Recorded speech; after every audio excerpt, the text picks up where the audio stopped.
بسم اللہ الرحمن الرحیم۔ السلام علیکم ورحمۃ اللہ وبرکاتہ۔ محترم ناظرین، قربانی دین اسلام کی اہم ترین عبادت ہے۔ اس ماہ مبارک میں لاکھوں مسلمان اس فریضہ کو انجام دیتے ہیں اور حضرت ابراہیم علیہ السلام کی سنت پر عمل کرتے ہوئے لاکھوں جانور اللہ کی رضا کی خاطر ذبح کیے جاتے ہیں۔ قربانی کی عبادت بندے کی اللہ تبارک و تعالیٰ کے ساتھ عشق و محبت کا مظہر ہے، اور جس شخص کو بھی اللہ تبارک و تعالیٰ نے مالی وسعت عطا فرمائی ہے وہ شخص قربانی کرنا اہم دینی فریضہ سمجھتا ہے، اور بہت بد نصیب ہے وہ شخص کہ باوجود مالی وسعت کے اس عظیم عبادت سے محروم رہے۔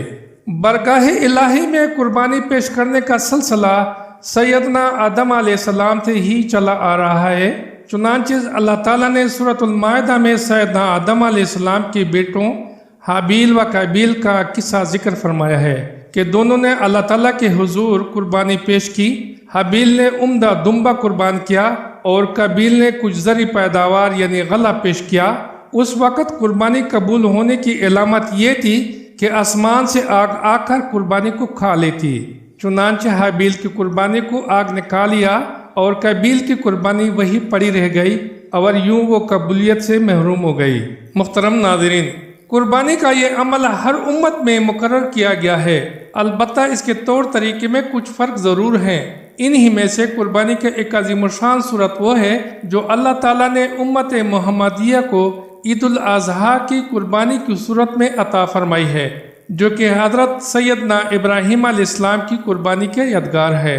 محترم ناظرین، احادیث مبارکہ میں نبی کریم صلی اللہ علیہ وآلہ وسلم نے قربانی کی بہت زیادہ اہمیت اور فضیلت بیان فرمائی ہے۔ چنانچہ حضرت زید بن ارقم رضی اللہ تعالیٰ عنہ فرماتے ہیں کہ صحابہ کرام نے عرض کیا، یا رسول اللہ، یہ قربانیاں کیا ہے؟ آپ صلی اللہ علیہ وآلہ وسلم نے ارشاد فرمایا، تمہارے باپ ابراہیم علیہ السلام کی سنت ہے۔ صحابہ کرام رضی اللہ تعالیٰ عنہ نے عرض کیا، یا رسول اللہ، اس میں ہمارے لیے کیا ثواب ہے؟ فرمایا، ہر بال کے بدلے ایک نیکی ہے۔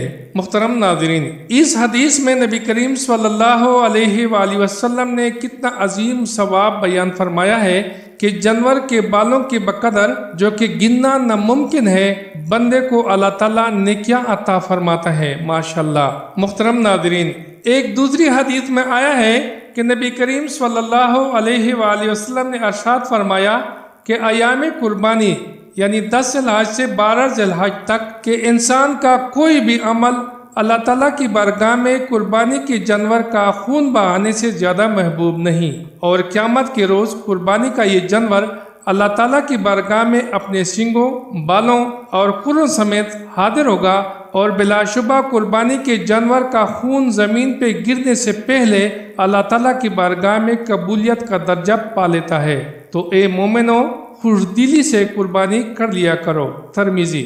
محترم ناظرین، ایک اور روایت میں نبی کریم صلی اللہ علیہ وآلہ وسلم نے اپنی پیاری بیٹی حضرت فاطمہ رضی اللہ تعالی عنہا سے ارشاد فرمایا، اے فاطمہ، اٹھو اور قربانی کے جانور کے پاس جاؤ اور اسے لے کر آؤ، کیونکہ اس کے خون کا پہلا قطرہ گرنے پر تمہارے پچھلے گناہ بخش دیے جائیں گے۔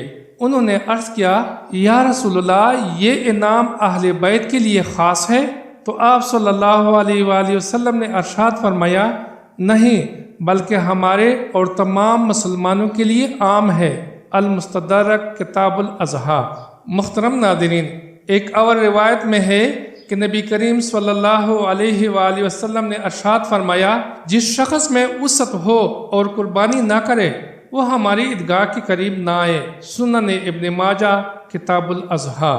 محترم ناظرین، حضور نبی کریم صلی اللہ علیہ وآلہ وسلم کا ہر سال قربانی کرنا قربانی کی اہمیت، فضیلت اور تاکید کے لیے کافی ہے۔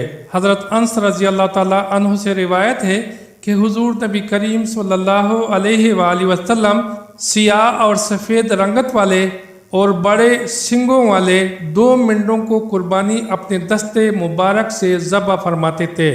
صحیح بخاری۔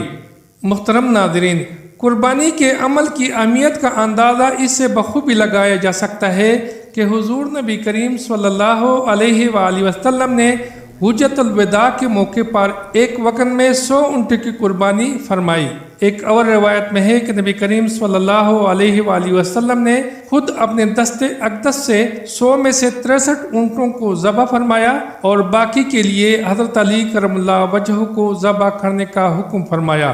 محترم ناظرین، اللہ تبارک و تعالیٰ تمام مسلمانوں کی قربانیوں کو اپنی بارگاہ میں شرف قبولیت عطا فرمائے اور اللہ رب العزت پوری امت مسلمہ میں جذبہ اثار و قربانی پیدا فرمائے، آمین۔ ناظرین، اس امید کے ساتھ اجازت دیجیے کہ آپ کو ہماری ویڈیو پسند آئی ہوگی۔ ملتے ہیں بہت جلد ایک نئے معلوماتی ویڈیو کے ساتھ۔ دیکھتے رہیے سردار جی کے پوائنٹ۔ اللہ آپ کا حامی و ناصر ہو۔